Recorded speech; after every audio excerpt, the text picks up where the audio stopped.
Welcome to Esther worship channel. మరొక video ద్వారా మిమ్మల్ని కలుసుకోవడానికి దేవుడిచ్చిన ఆయుష్ను బట్టి, ఆరోగ్యాన్ని బట్టి, జీవమును బట్టి, ఊపిరిని బట్టి ఆయనకి కృతజ్ఞతాస్తులు చెల్లిస్తున్నాను. మీ అందరి నన్ను ప్రోత్సహిస్తూ, బలపరుస్తూ, ఆదరిస్తూ నడిపిస్తున్నందుకు మీ అందరికీ నా వందనాలు చెల్లిస్తున్నాను. మరొక వీడియో ద్వారా దేవుని వాక్యం మీతో పంచుకోవాలని దేవుడు ఆశ చొప్పున నాకు ఇచ్చిన ఆశ చొప్పున దేవుని ఆత్మ ప్రేరేపణ ద్వారా మరొక వాక్యం ద్వారా మీతో మాట్లాడటకు దేవుడు ఇచ్చిన అవకాశాన్ని బట్టి దేవునికి స్తుతులు స్తోత్రాలు చెల్లిస్తున్నాను.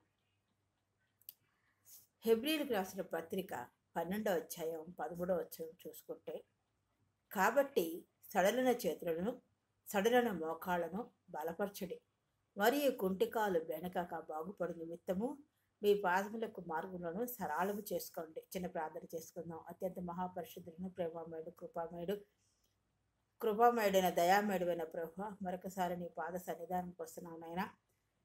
ఈ వాక్యాన్ని వివరించుటకు నాకు జ్ఞానం సరిపోదు నా ప్రభు. నీ ఆత్మ నడిపింపు దయచేసి నాతో మాట్లాడి, నా ద్వారా వినిచిన వారితో మాట్లాడి, నన్ను మమ్మల్ని అందరినీ నాయన మరి ఎలాగ విశ్వాసంతో ప్రార్థన చేయాలో, ఎలా ముందుకు సాగిపోవాలో మాకు నేర్పించి మహింపదమని యేసునామమున బట్టి ప్రార్థించుకుంటున్నాం తండ్రి, ఆమేన్.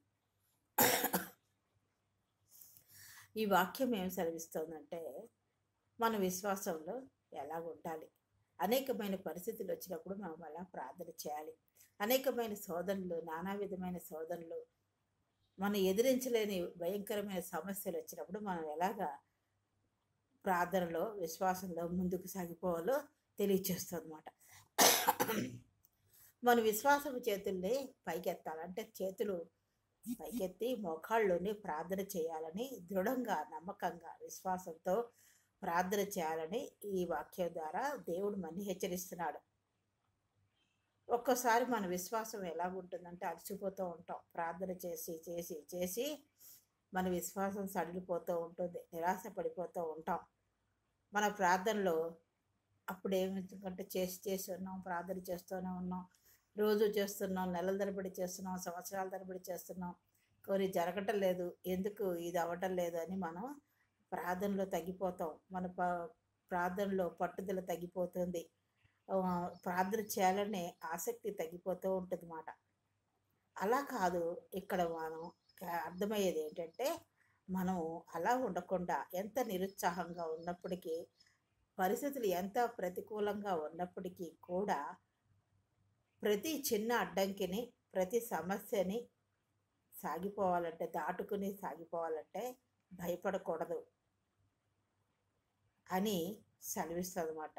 దాన్ని ఎదుర్కొంటూనే చుట్టూ తిరిగి, అంటే ఆ సమస్యని ఎలాగైనా సాధించాలని, ఆ సమస్య చుట్టూ దేవుని జవాబు గురించే మనం ఆలోచిస్తూ నడుస్తూ వెళ్ళాలి. ఆయన వైపే మన విశ్వాసంతో చూడాలి. అటువంటి పరిస్థితుల్లో మనం జారి పడిపోకూడదు, నిరుత్సాహపడకూడదు, నిరాశ పడకూడదు. ఇది అవ్వదనే అవిశ్వాసం కానీ, సందేహం కానీ, అనుమానం కానీ లేకుండా మనం దాని గురించి ప్రార్థన చేస్తూనే ఉంటే అప్పుడు మార్గం సరళం అవుతుందంట. ఆయన మార్గాన్ని సరళం చేస్తాడు. తర్వాత తేలికైన దారులు మనకి కనబడతాయని దేవుని వాక్యం సెలవిస్తోంది. ఈ సాయంకాల సమయంలో నా విశ్వాసం ఎలాగుంది, కొన్ని అంశాల గురించి, కొన్ని సమస్యల గురించి అనేక దినాల నుంచి మనం ప్రార్థన చేస్తూ ఉండవచ్చు. మరి వాటికి జవాబు వచ్చిందో రాలేదో, కొన్నిటికి వచ్చేది జవాబు అని మనం నిశ్చయంగా చెప్పగలం. కొన్నిటికి దేవుడు మనం పరీక్షిస్తున్నాడు, ఇంకా మనం ప్రార్థన చేయాలని వెనక్కి వెళ్ళిపోతామా ఏమిటా అని, ఎలాగుంటుంది మన విశ్వాసం, నిలకడగా ఉందా అని దేవుడు ఒక్కోసారి మనని పరీక్ష చేస్తూ ఉంటాడు. కాబట్టి మనము నిరుత్సాహపడకూడదు, సడలిపోకూడదు. విశ్వాసంలో ఆయన మనకి జవాబు ఇచ్చే వరకు మనం మోకాళ్ళలోని ప్రార్థన చేయాలి. ఆత్మలో ఆ జవాబు కనిపెడుతూ మనం ప్రార్థన చేయాలని, అప్పుడు మార్గం సరళం అవుతుందని, మార్గం సరళం చేసుకోవాలట ప్రార్థన ద్వారా అని దేవుని వాక్యం సెలవిస్తోంది. ఈ సాయంకాల సమయంలో అటువంటి విశ్వాసమైన ప్రార్థనలో మనం నిరుత్సాహపడకుండా, భయపడకుండా, వెనక్కి తిరగకుండా మనం ముందుకు సాగిపోవాలి. ఒకవేళ ఏదైనా, కొంతమందికి ఏదైనా అంగవైకల్యం ఉంటే దేవుని సన్నిధికి వస్తారు, ప్రార్థన కోసం ప్రార్థన చేయించుకుంటారు, బాగుపడడానికి సిద్ధంగా ఉన్నప్పుడు అది పొందుకోవడానికి ఓపిక కలిగి ఉండాలి. ఎంత కష్టం ఉన్నా, అది కష్టం అనిపించినా, త్వరగా జవాబు వచ్చినా రాకపోయినా, ఆయన త్వరగా సహాయం చేసిన, కొన్నిసార్లు ఆకలిగా చేసిన, లేటుగా ఆయన జవాబు వచ్చిన, స్వస్థత వచ్చిన, మనము అలాంటి వాళ్ళు. అది మామూలు శరీర సంబంధమైన అంగవైకల్యం కావచ్చు, ఆత్మ సంబంధమైన అంగవైకల్యం. అంటే మనము ఆత్మలో బలహీనంగా ఉన్న అంగవైకల్యం అయినా మనము ఏం చేయాలంటే లేక ఏదో ఒక విధంగా దాని నుంచి తప్పించుకోగలగాలని అనిపిస్తుంది.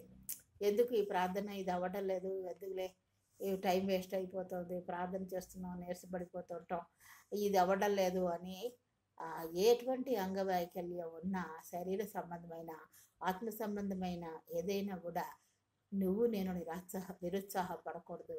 దేవునిలో బలంగా పట్టుదలగా ప్రార్థన చేయాలి. అప్పుడు మార్గాలు సరళవుతాయి. ఈ సాయంకాల సమయంలో మనం పరీక్షించుకోవాల్సిన వారమై ఉన్నాం. మనం ఎలా సాగిపోతున్నామని. మనకి ఎన్నోసార్లు ఎన్నో అత్యవసర పరిస్థితులు, మనని భయపెట్టే సమస్యలు, అడలగొట్టే సమస్యలు ఎదురవుతూ ఉంటాయి. వాటిని తప్పించుకోవడానికి ఎన్నిసార్లు మనం సాకులు చెప్పి ఉండవచ్చు. ఎన్నో ఆ పరిస్థితుల్లో మనం ఒక్కోసారి దేవుని వైపు తిరుగుతాం, దేవుని వైపు తిరగం. అవి మనమే సాల్వ్ చేసుకోవాలని, మనమే వాటి నుంచి జయం పొందాలని మన సొంత నిర్ణయాలు తీసుకుంటూ దేవుడికి మనం ఎన్నో సాకులు చెప్తాం. ప్రార్థన చేయడానికి కూడా మనం ముందుకు వెళ్ళము మాట. ఎందుకంటే మనకేంటంటే ఈ సమస్య, ఇది కష్టం దేవుడి వల్ల కూడా కాదేమో అన్నంత అనుమానం సాతాను కలగజేస్తాడనమాట. కానీ మనం అలా ఆలోచించకుండా, ఎటువంటి సాకులు ఏది ఆలోచించకుండా ఆ సమస్యని దేవుడి చేతిలోనే పెట్టి ప్రార్థన చేసినప్పుడు, అలాగా ప్రార్థన చేయడానికి మనం సిద్ధపడాలన్నమాట, సిద్ధంగా ఉండాలి. అలా ఎంతో కొంత సమయము వాక్యం చదవడము, ప్రార్థన చేసుకోవడము, పాటలు పాడుకోవడము, స్తుతి ఆరాధన చేయడము, స్తుతి ఆరాధన ద్వారా గొప్ప కార్యాలు జరుగుతాయని మనకు తెలుసు. కాబట్టి ఇలాగ మన సమయాన్ని కానీ మనం ఏదైనా మనం సాధించాలన్నప్పుడు ప్రార్థనలోనే, ఆయన వాక్యాన్ని చదువుతూ ప్రార్థనలోనే మనం ముందుకు సాగిపోతూ మనం చేయవలసిన పనిని మనం చేసినప్పుడు దేవుడి సన్నిధిలో మనకి గొప్ప కార్యాలు జరుగుతాయి. ఎంతో కొంత లోబడవలసి ఉంటుందన్నమాట దేవుని వాక్యానికి, ప్రార్థనకి. దేవుడు చెప్పిన వాటిని మనము ఎలాగ నడవాలి, ఎలా ప్రార్థన చేయాలి అని ఆత్మలో ప్రేరేపణ ఎవరో ఒకరి ద్వారా వాక్యం ద్వారా వినడం ఇవన్నీ జరిగినప్పుడు మనము లోబడాలి మాట. వాక్యానికి లోబడి ముందుకు సాగిపోవాల్సి ఉంటుంది. అంటే ప్రార్థనలో ఆగిపోకుండా మనం సాగిపోవాల్సి ఉంటుంది. ప్రార్థనకు ఏదో ఒక జవాబు వచ్చేదాకా కనిపెట్టాలి. ఇది మనకి చాలా ముఖ్యం. మనం కనిపెట్టాం, ప్రార్థన చేసేస్తాం, గమ్మున లేచిపోతాం, అది అవ్వలేదు, కార్యం జరిగి వాళ్ళు జరుగుతుంది, క్షణం జరుగుతుంది, ఏం జరుగుతుంది, ఎల్లుండి జరుగుతుంది, ఆ కార్యం అవ్వదు, లేట్ అవుతూ ఉంటుంది. అప్పుడు మనం కనిపెట్టమాట, మనకి నిరాశ వచ్చేస్తుంది, నిస్పృహ వచ్చేస్తుంది, ఈ దేవుడు చేయట్లేదని ఒక్కోసారి కోపం కూడా వచ్చేస్తుంది. అలాగే ఉన్నప్పుడు మనం భరించాలి మాట. ఆయన్ని కనిపెట్టాలి. ఆయన చేసే వరకు ఓపికతో కనిపెట్టాలి, నిరీక్షించాలి, ఓర్పు కలిగి ఉండాలన్నమాట. దీనివల్ల ఎంతో కొంత నష్టపోవాల్సి వస్తుందంటే, నష్టం అంటే ఏమీ లేదు. మనము శారీరకంగా ఉపవాసం ఉండాలి, వాక్యం చదువుకోవాలి, ప్రార్థన చేసుకోవాలి, విశ్వాసంతో ఉండాలి, పట్టుదలతో ఉండాలి, ఆయన చేస్తాడని నిరీక్షణ కలిగి ఉండాలి, ఓపిక కలిగి ఉండాలి, కనిపెట్టాలి. అలాగా అవుతున్నాను, నా టైం అంతా అయిపోతుంది, నేనేమి చేయట్లేదు, దేవుని ఒక్కొక్క కార్యం జరగటం లేదు, నేను అనుకున్నది దేవుడు నాకు చేస్తాడన్నది నేను పొందలేకపోతున్నాను అని, దేవుడు నాకు అనుగ్రహించటం లేదని మనం వెనక్కి తిరిగిపోకూడదని దేవుని వాక్యం హెచ్చరిస్తుంది అన్నమాట. మనకు కావాల్సింది ఏంటి? సహనం వహించాలి. ఆయన చేసే వరకు సహనం వహించాలి.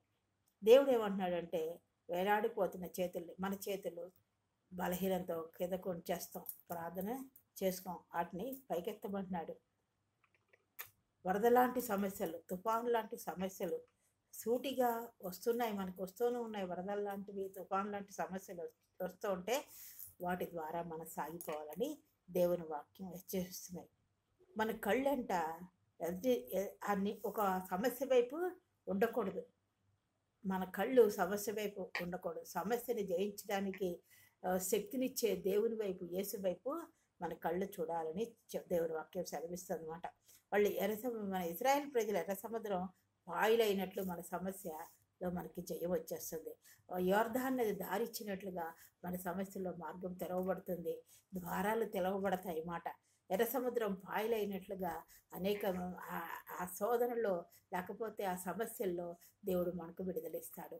దేవుడు మనకి జయమిస్తాడు, మార్గాలు సరళం చేస్తాడు, విజయంలోకి మనల్ని నడిపిస్తాడు అన్నమాట. దేవుడు విజయం ఇస్తాడు. ఆ విజయంలోకి ఆ సమస్య గుండా మనం వెళ్ళినప్పుడు ఆ సమస్య ఎలా దాటిపోయామో మనకు తెలియదు. మనమే ఆశ్చర్యపోతాం.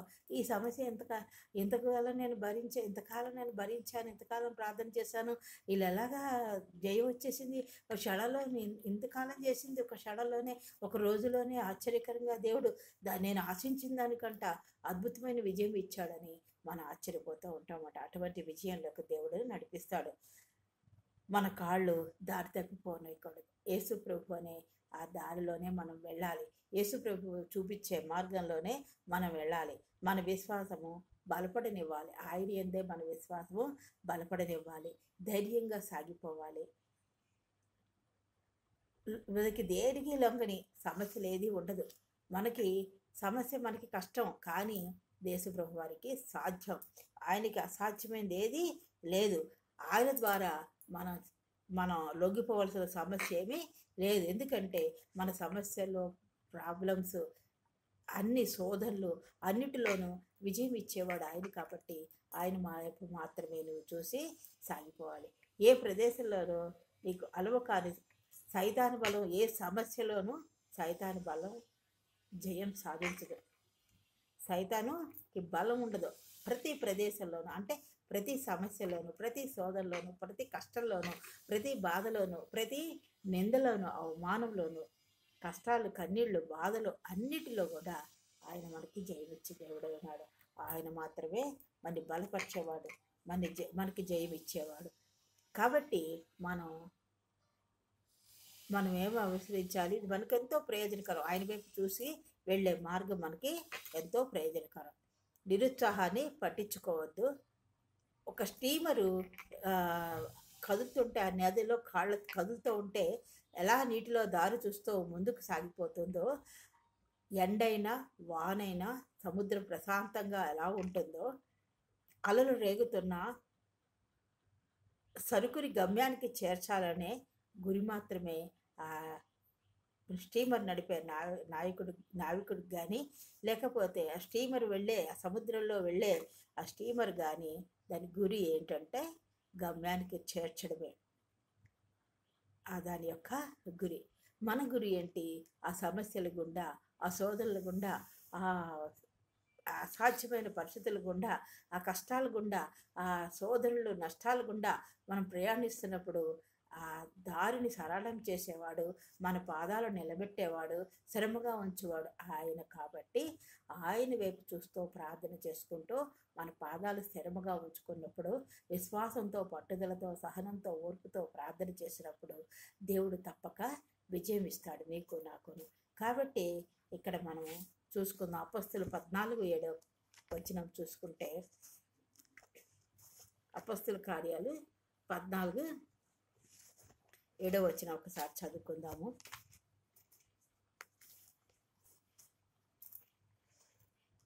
లుస్త్రలో బలహీన పాదములు గలవాడు ఉండెను. ఒకడు లుస్త్రలో బలహీన పాదములు గలవాడు ఉన్నాడట. అతడు పుట్టినది మొదలుకొని కుంటివాడే, ఎన్నడూ నడవలేక కూర్చుండి ఉండేవాడు. ఆ కుంటివాడు పుట్టినది మొదలుకొని నడవలేక కూర్చుని ఉండేవాడు మాట. ఎక్కడ? లుస్త్రలో బలహీన పాదములు. అతడు పౌలు మాట్లాడట వినను. పౌలు ప్రసంగించడం, దేవుని గురించి చెప్పడం అతను విన్నాడు. పౌలు అతని వైపు తేరి చూచి, ఏమన్నాడంటే, స్వస్థత పొందుటకు అతనికి చూచి ఏమి అనలేదు. స్వస్థత పొందుటకు అతనికి విశ్వాసం ఉందిరని గ్రహించి, కేవలం అతనికి విశ్వాసం ఉంది. దేనికి విశ్వాసం ఉంది? స్వస్థత పొందడానికి విశ్వాసం ఉందని గ్రహించి ఏం చేశాడు? నీ పాదములు మోపి సరిగ్గా నిలువమని బిగ్గరగా చెప్పినప్పుడు అతడు గంతులు వేసి నడవసాగాడు. ఏం చెప్పాడు? నీవు లేచి నీ పాదములు మోపి, కాళ్ళు భూమిపై మోపి, నీ పాదాలు మోపి సరిగ్గా నిలువు. ఫస్ట్ ఏం చేయాలి? పాదాలు నిలిపి భూమి మీద సరిగ్గా నిలువుము, నీ పాదాలు మోపి సరిగ్గా నిలువుము అని బిగ్గరగా కేక వేసి చెప్పాడట. బిగ్గరగా చెప్పినప్పుడు అతడు ఏం చేశాడు? గంతులు వేసి నడవసాగాడు. చూడండి, పుట్టినది మొదలుకొని అతను నడవలేక బలహీనమైన పాదాలు ఉన్నవాడు పౌలు ఎప్పుడైతే చెప్పాడో, ఏమని సరిగ్గా నిలువమని చెప్పాడో, అతను భూమి తన పాదాలు మోపి సరిగ్గా నిలిచినప్పుడు గంతులు వేశాడట. గంతులు వేసి నడవడానికి బలహీనుడైన వాడు గంతులు వేసిన కాబట్టి అది పౌలు చెప్పిన మాట. యేసుప్రభువు వారు ఎన్నో అద్భుత కార్యాలు చేశారు. గుడ్డివారిని అనేకమైన నానావిధమైన రోగుస్తులను ఆయన స్వస్థపరిచారు. మరి పౌలు కూడా అనేకమైన అద్భుత కార్యాలు చేశాడు. పౌలు కూడా అనేక మందిని స్వస్థపరిచాడు. మరి ఈ పాదాలు బలహీనంగా ఉన్న అతనికి చెప్పినప్పుడు అతను పౌలు చెప్పినది చేశాడు. అంటే ఆ సమస్యను చూడలేదు. పౌలు విశ్వాసంతో చెప్పిన ఆ మాటను అతడు విని లోబడి పాదాలు భూమిపై స్థిరముగా నిలిపి గంతులు వేసినట్టుగా స్వస్థత పొందినట్టుగా చూస్తున్నాం. కాబట్టి ఇక్కడ దేవుని వాక్యం ఏం సెలవిస్తోందంటే, మరి రక్తస్రావం గల స్త్రీ కూడా అది కూడా చెప్తుంది. రక్తస్రావం గల స్త్రీ యేసుప్రభు వారిని తాకితే చాలు, యేసుప్రభు గారు గురించి విని ఆమె జనసమూహంలో వచ్చి ఆ చెంగురు ముట్టుకుని, ఎంత కష్టం ఆమె ఆ రోజుల్లో రక్తస్రావంతో బాధపడుతున్న స్త్రీ బయటికి ఆ వెలుపలికి వచ్చి ఆ సమూహంలో నిలబడి స్వస్థపడడానికి ఆ వస్త్రపు చెంగు ముట్టుకున్నట్టుగా మనం చూస్తున్నాం, స్వస్థపడినట్టుగా మనం చూస్తున్నాం. కాబట్టి మనం ఏమి చేయాలంటే, మన సమస్యలో మనం చేయవలసింది చెయ్యాలి. అది కష్టమైన, నష్టమైన, బాధ అయినా మన సహనంతో ఆ సమస్య గుండా వెళ్ళిపోతూ గొప్ప కార్యం చూడాలి అంటే పట్టుదలతో, ఓపికతో, సహనంతో, విశ్వాసంతో ప్రార్థన చేసినప్పుడు మార్గము సరళం చేస్తాడనమాట. దేవుడు సరళం చేసి అదే దేవుడు ఈ వాక్యము హెబ్రీ పత్రికలో సెలవిచ్చేది అదే మాట. కాబట్టి సడలిన చేతులను, సడలిన మోకాళ్ళను బలపరచడి, మరియు కుంటికాలు బెండకక్క బాగుపడు నిమిత్తం ఈ పాదములకు మార్గములను సరళం చేసుకోండి. విశ్వాస జీవితంలో మనం ఏదిలో విజయం సాధించాలన్నా, ఎందులోనైనా విజయం సాధించాలన్నా మన మార్గాలను సరళం చేసుకోవాలంటే యేసు ప్రభువు ద్వారానే సాధ్యము.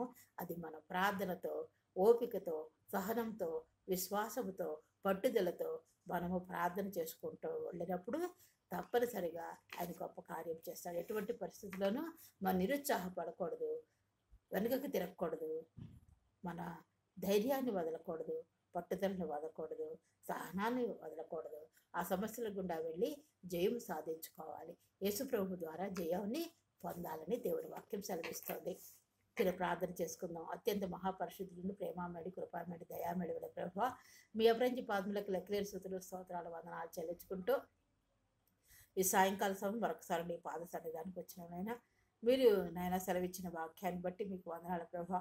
మీరు మాట్లాడిన విధానం బట్టి వందనాలు తండ్రి. మేము ఏ పరిస్థితులైనా, ఏ శ్రమలైనా, ఏ సోదరులైనా, ఎటువంటి పరిస్థితులు, సమస్యలు వచ్చినా వాటన్నిటిలో మేము జయం పొందాలంటే యేసు ప్రభు అనే మీ వైపు చూస్తూ మా మార్గాలను సరళం చేసుకోవాలని మీరు మాట్లాడిన విధానం బట్టి మీకే వందనాలు, స్తోత్రాలు చెల్లించుకుంటాం. ఎట్టి పరిస్థితుల్లో మా విశ్వాసం కానీ మేము కోల్పోకుండా, సహనంతో, ఓర్పుతో, నిరుత్సాహపడకుండా ధైర్యంగా మీలో ముందుకు సాగిపోవాలని మాకు నేర్పించిన విధానం బట్టి మీకే వందనాలు, స్తోత్రాలు చెల్లించుకుంటూ అట్టి ప్రకారం మేము నాయన మీలో ముందుకు సాగిపోయి జయం పొందేలాగా మీరే సహాయం చేసి మహిం పొందని యేసునామమును బట్టి ప్రార్థించి అడుగుతున్నాం తండ్రి. ఆమేన్. దేవుడు మిమ్మల్ని అందరినీ దీవించును గాక. నన్ను ప్రోత్సహించి బలపరుస్తున్నందుకు వందనాలు. మరి మరొక వీడియో ద్వారా మిమ్మల్ని కలుసుకునే పర్యంతరము నా గురించి, నా కుటుంబం గురించి ప్రార్థన చేయండి. మీ గురించి, మీ కుటుంబాల గురించి మేము ప్రార్థన చేస్తున్నాం. మరి నన్ను ఇంకా ప్రోత్సహించాలని, లైక్ చేసి నన్ను బలపరచాలని, సబ్స్క్రైబ్ చేసుకోవాలని కోరుతూ నేను ఈ వాక్యాన్ని ముగిస్తున్నాను. దేవుడు మిమ్మల్ని అందరినీ దీవించును గాక. ఆమేన్.